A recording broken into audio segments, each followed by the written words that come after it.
you go through.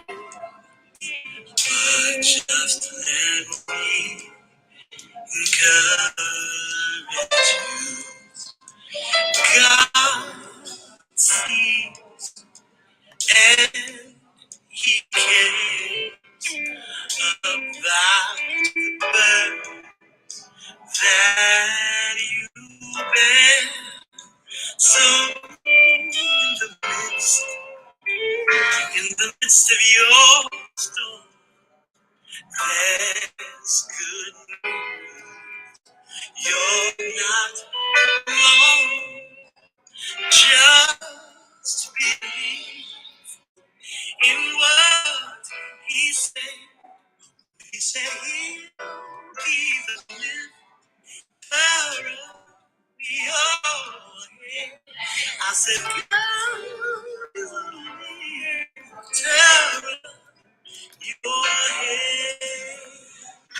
Yeah, you're going through.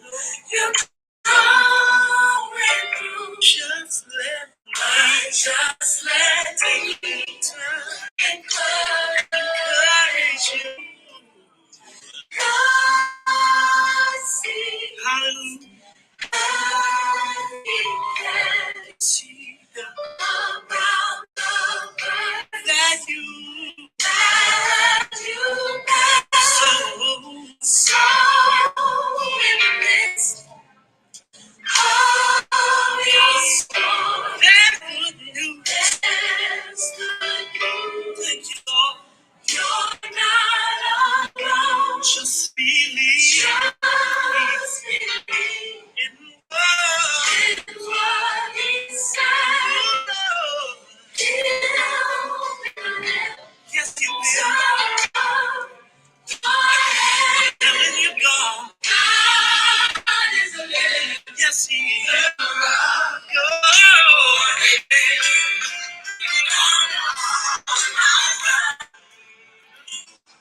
No matter what you say, God will give you a measure of grace. Do what He said. Yeah. He'll be the Lord. And you, God.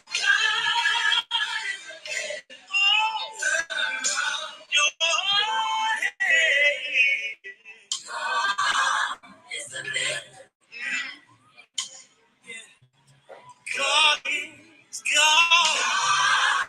God is. See if you've ever been in a big rough place. You know God will give you. He will give you His grace.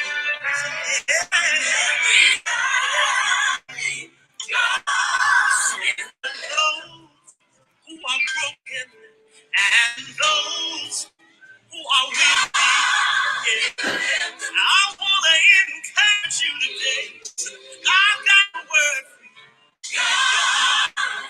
I've got a word for you. In your strength, I've got a word for you. I've got a word for you. Lift up your hands. Oh, ye gates, and the King will come in. If you believe it, say,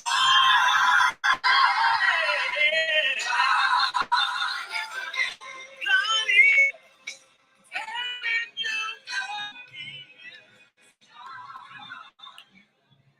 All right. Good evening.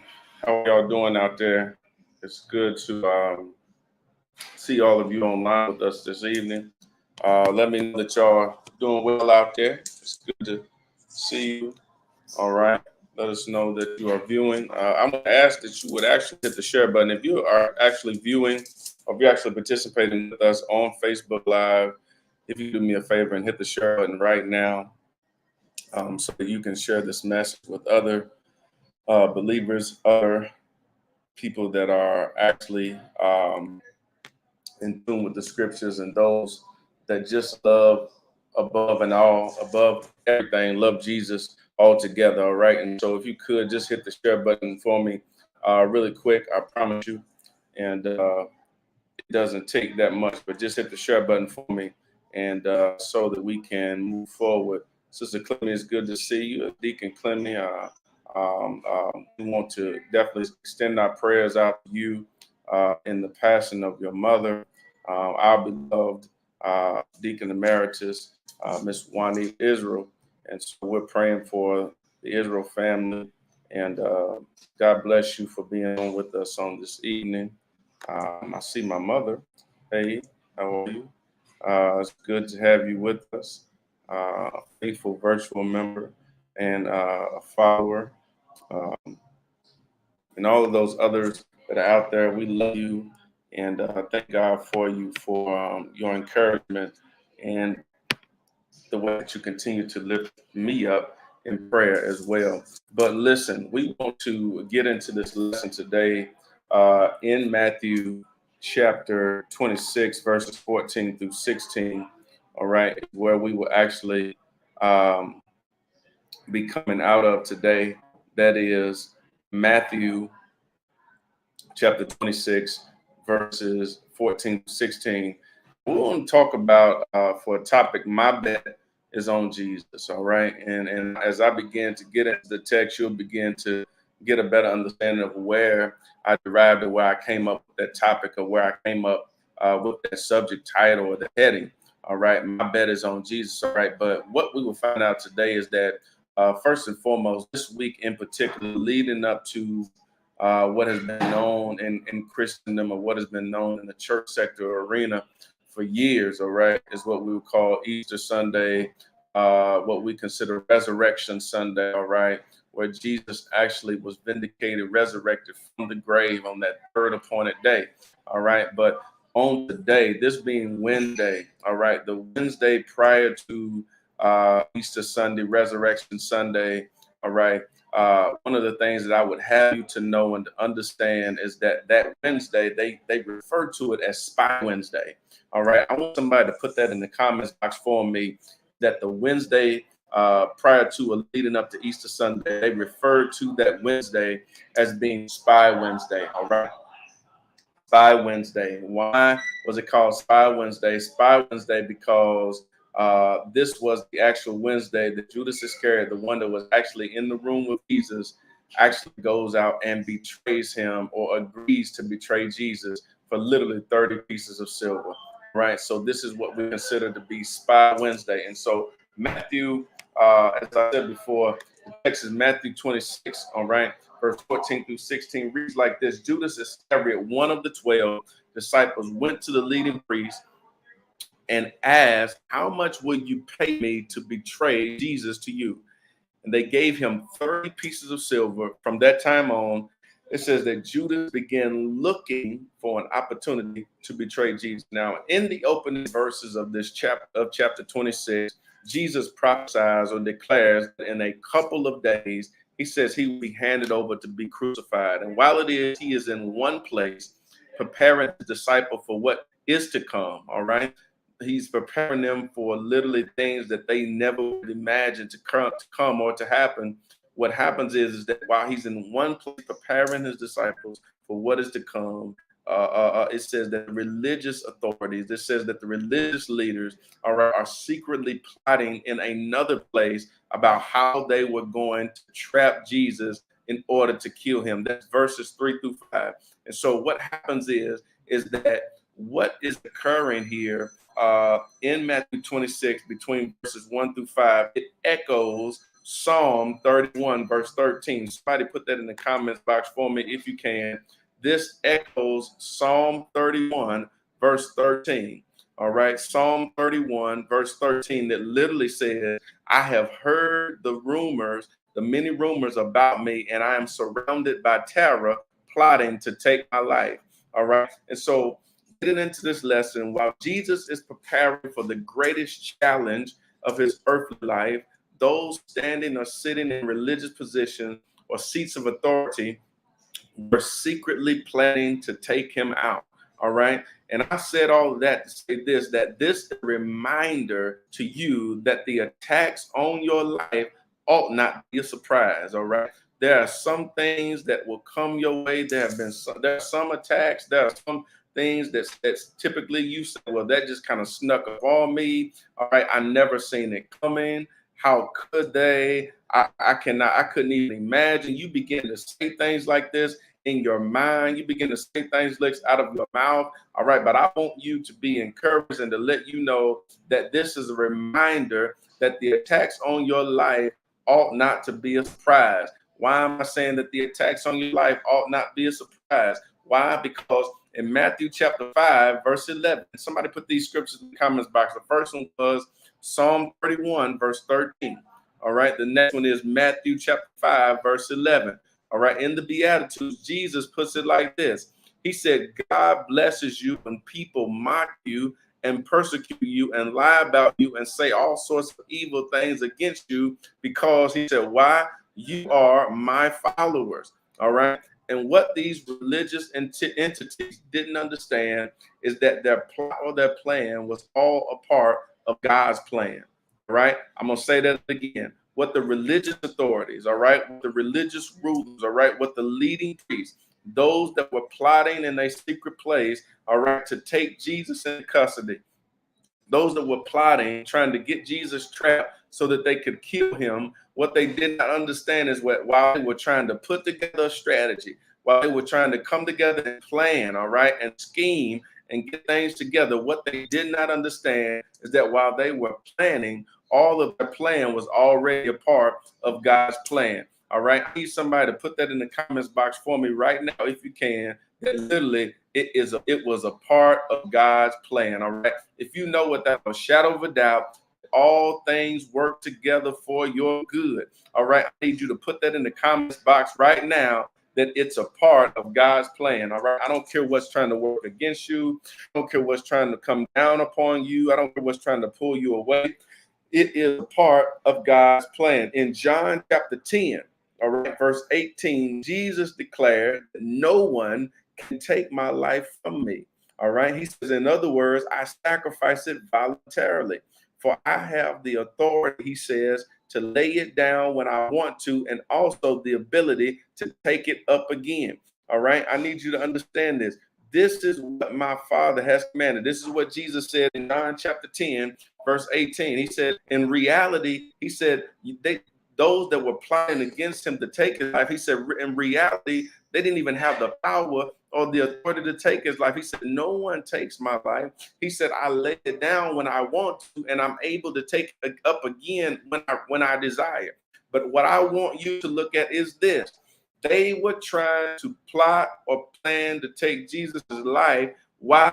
Because they didn't want to do it during Passover, because they felt like if they did it during Passover, all right, then you must understand that in Jerusalem, during the Passover, that people would come in droves from all over, from various places, various regions, all right, all parts of the world, all right. People were coming to Jerusalem during the Passover. And what the religious leaders and authorities, what they had in mind is this. They said, we cannot kill Jesus, all right, during the Passover, because that we don't want to upset the people. All right. They begin to say we can't take him into custody during Passover. We don't want to upset people. All right. We don't want to stir up anything. Why? Because we know if we stir up the people, they will literally get upset with us. All right. But what they did not understand is that is exactly when it was going to happen. They didn't want to take Jesus into custody during the Passover, but that is exactly when it happened. What this shows us is that God was in control of the whole situation. All right. I need y'all to stay with me today. All right. God was in control of the whole situation from the time that Jesus was taken into custody, from the time that Judas, all right, betrayed him, from the time he made a deal, all right, with the religious leaders and the religious authorities. I need you to understand that it was all a part of God's plan.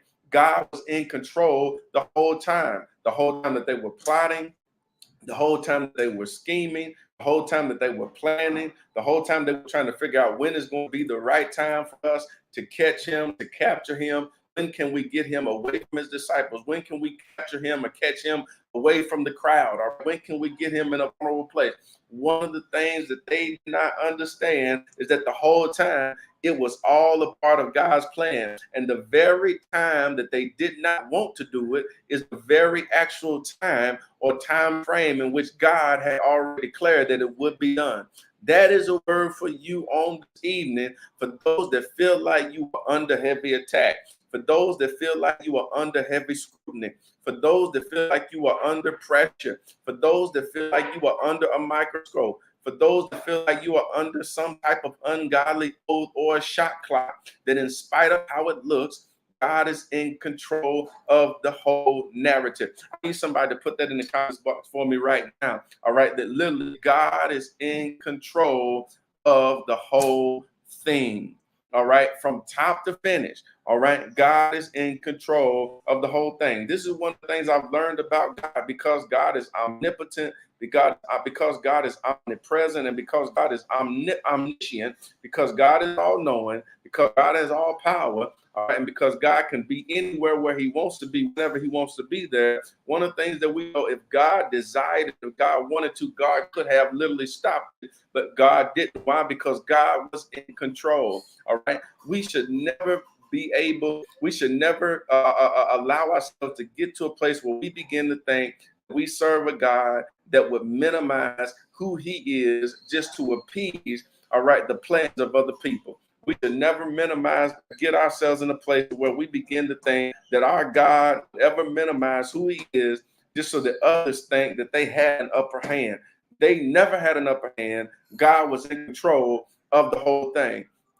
But looking at the statement that Jesus made, that he would be delivered up to be crucified, it is highly possible that the disciples are not catching on, considering what they witnessed during what we call the triumphal entry. I preached it on Sunday in Luke 19.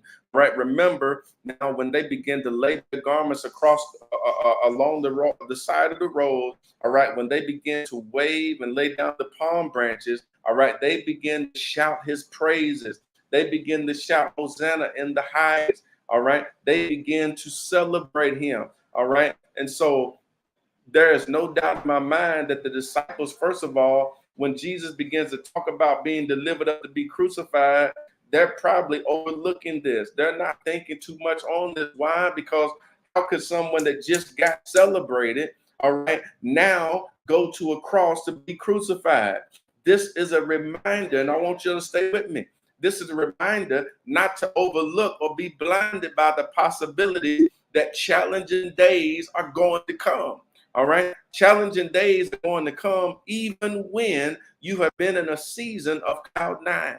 All right. Somebody in here that's watching right now understand that you were in a place in your life. All right. Things were going great. You just got a new job. All right. Kids just got accepted in college. All right. You had just retired. Things were happening. You were on cloud nine. You just got married. All right. You just received news that you were going to have a new grandbaby. And all of a sudden, all right, trouble arises. All right. We must never overlook or be blindsided by the possibility that challenging days are going to come. But here they are. And I want to paint this picture for you. Here they are having dinner. And the text says they were in Simon's house. Right? Simon, he is a man that once had leprosy. A woman, the text says that while they're in Simon's house eating, or that Jesus was eating, or that they were having dinner, a woman comes with an alabaster box of costly perfume or oil. Now, John in his gospel, all right, John chapter 12, verse 3. Somebody put that in the comments box for me.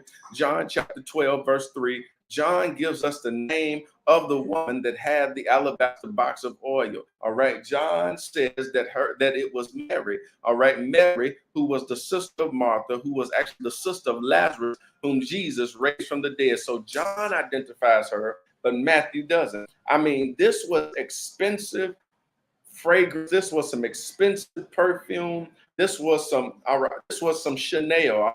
This was some Gucci guilty. All right. This perfume right here could get it done. All right. This was top of the line. This was some Tiffany. All right. This was top of the line perfume here. All right. And so it was expensive, and everyone in the house knew it. Right. But what she does with the oil, what she does with the perfume, right, or with the fragrance, this is what's shocking to the disciples. Okay.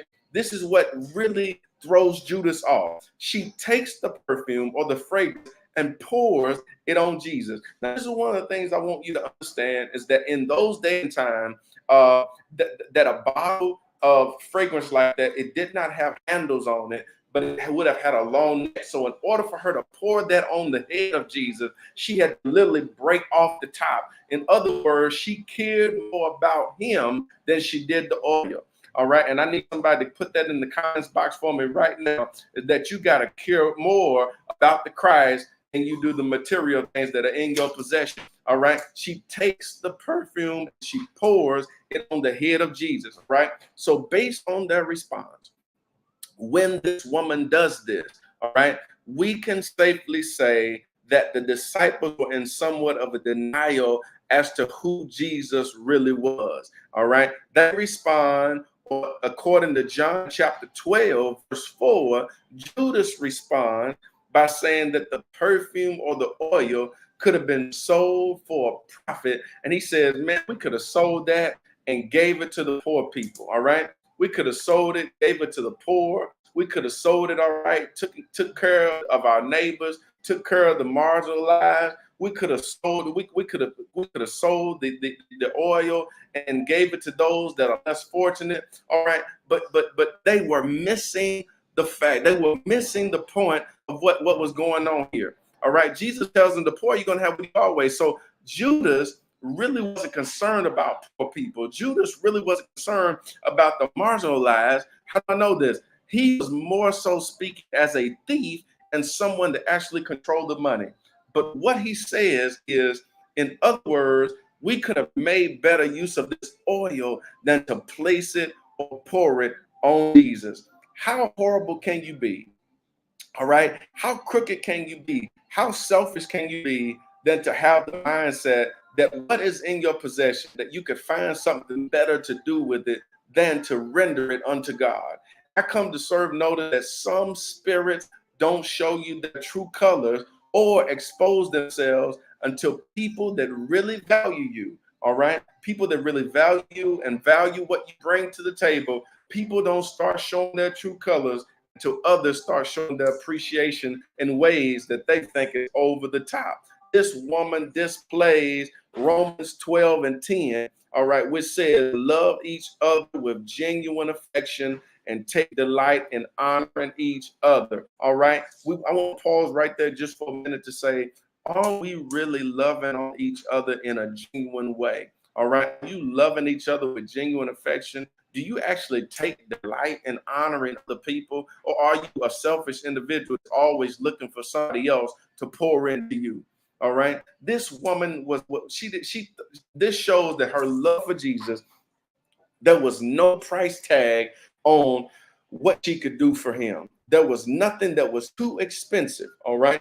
Y'all better hear me. There was no type of fragrance. There was no perfume. There was no oil that was too expensive for her to pour it out onto her Lord. All right. She may not have completely understood what she was doing. The text never says she understood completely what she was doing, but what she was doing would not go unnoticed. All right. Jesus says, he said, poor you're going to have with you always. He said, but me you won't. And he says, what this woman has done, I want you to hear me. He says, every time the gospel is preached, this woman's name is going to be mentioned. And can I ask you a question right now before we go into our closing arguments here? All right. What deeds are you doing that literally are going to go down in the annals of history? What deeds are you doing? How are you honoring other people in such a way that literally it leaves a sweet fragrance of your name everywhere that you go? All right. Are you honoring other people? Or are you the person that's always sitting back looking for somebody to honor you? All right. Are you serving other people? Or are you the person that's always sitting back looking for somebody else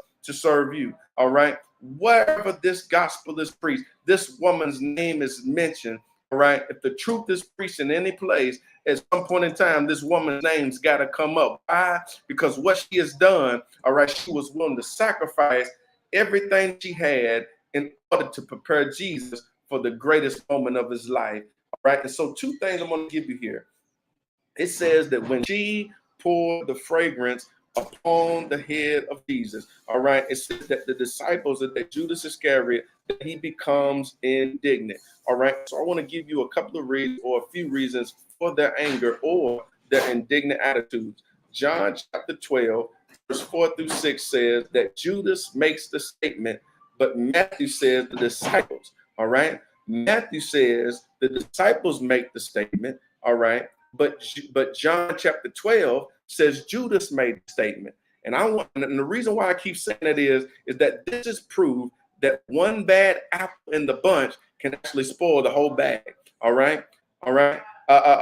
They valued things of the world more than the one that was sent from God.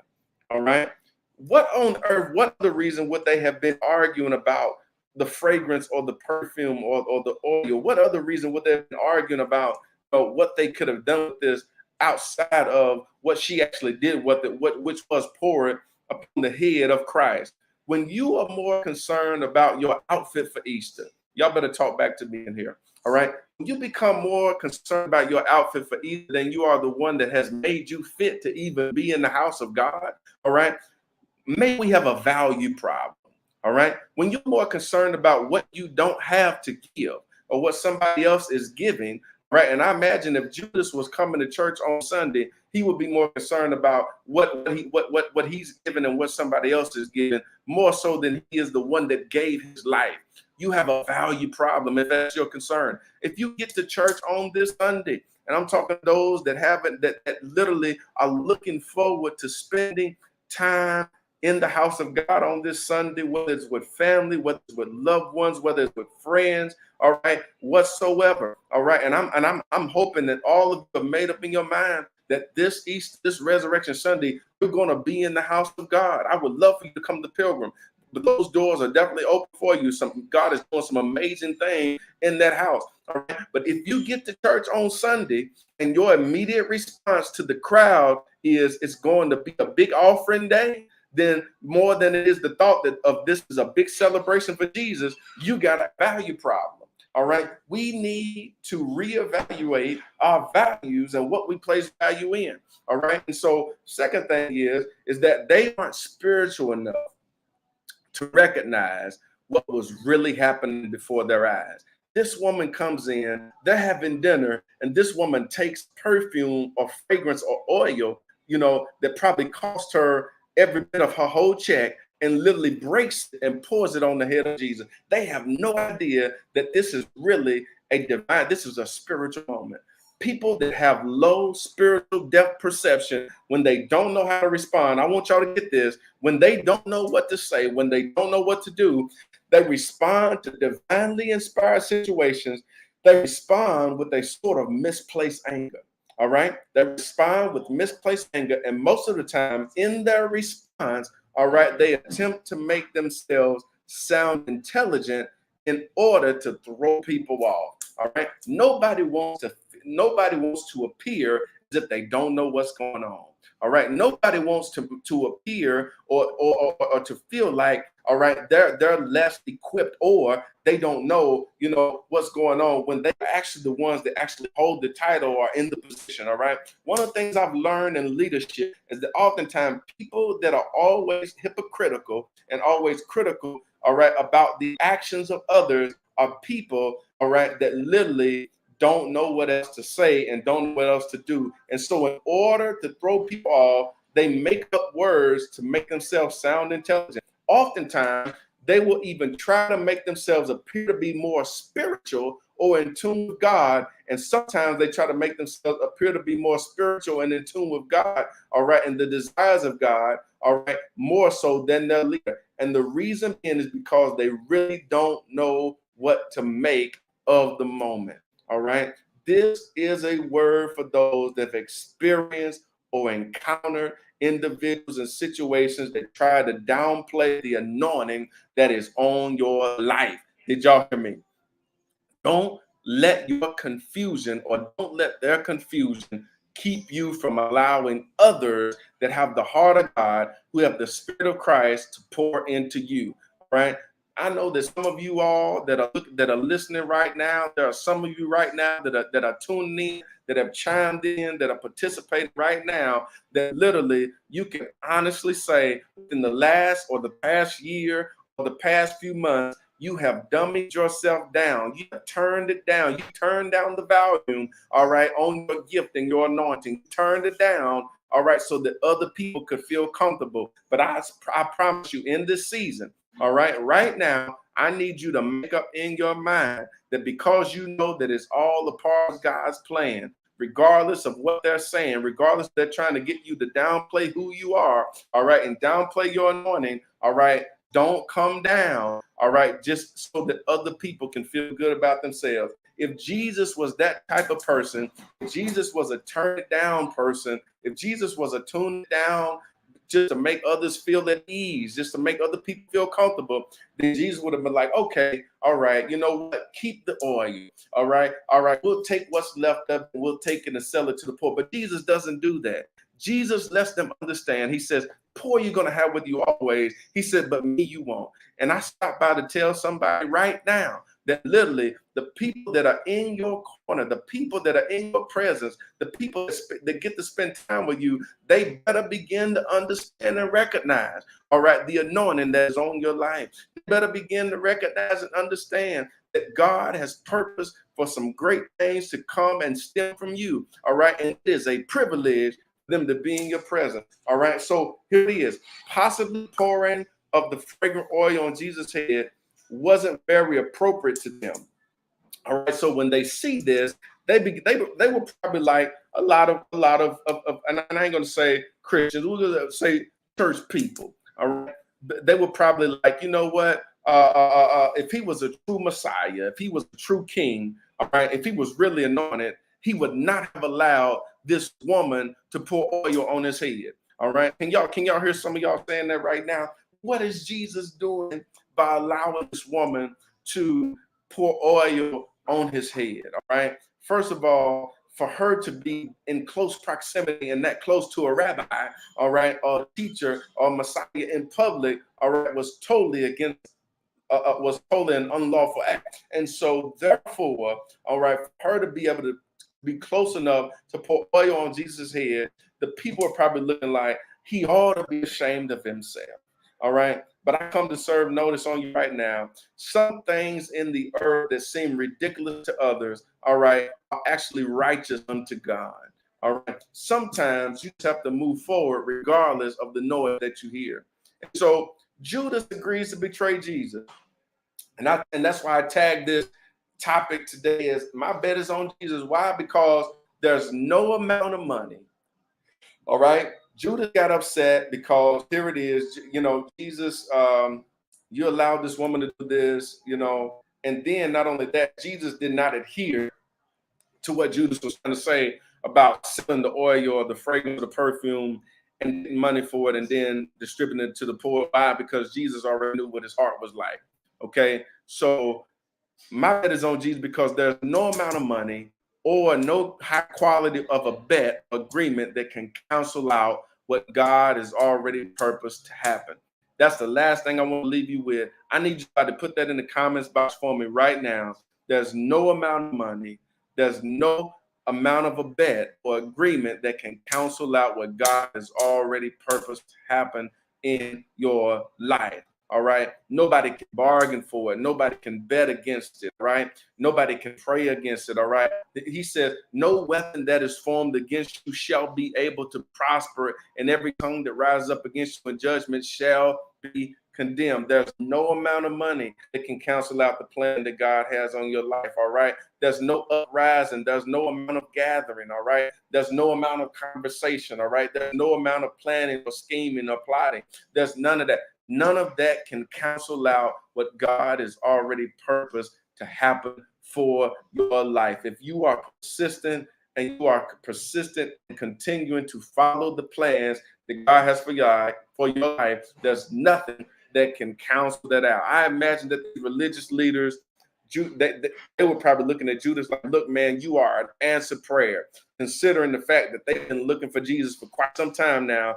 But I said that to say this, and this is what I'm going to leave you with. Don't allow enemies of the cross, don't allow haters of the promises of God, don't allow people that would rather do it their way than the way of Jesus fool you into believing they can make you a special offer or put you in a higher place or a higher position if you would do something that you know that the ending is not going to be good. Guess what? Judas didn't even get to enjoy the money. As a matter of fact, he tried to give it back. All right. But I just want to encourage you today. All right. If you're going to bet on something, you better side with God. All right. My bet is on Jesus. All right. Because why? Because God is going to win every time. All right. God always comes out on top. Listen, hit that share button for me if you can. I've thoroughly enjoyed this lesson. All right. Looking forward to Resurrection Sunday. As I said before, God is moving in the life of the Pilgrim Baptist Church Hamilton. All right. If you have not had a chance and opportunity to come and experience the glow, if you have not had a chance to come and experience, all right, the atmosphere and experience the presence of God in that place, I'm inviting you on this Sunday to come be a part. All right. I want you to get in the overflow. I want you to get in the glory with us, because I just believe that this Sunday, God is going to take us even higher. All right. God bless you. God keep you. May God continue to smile upon you. Be blessed. I'm praying for you, and I'm praying that you'll continue to pray for me.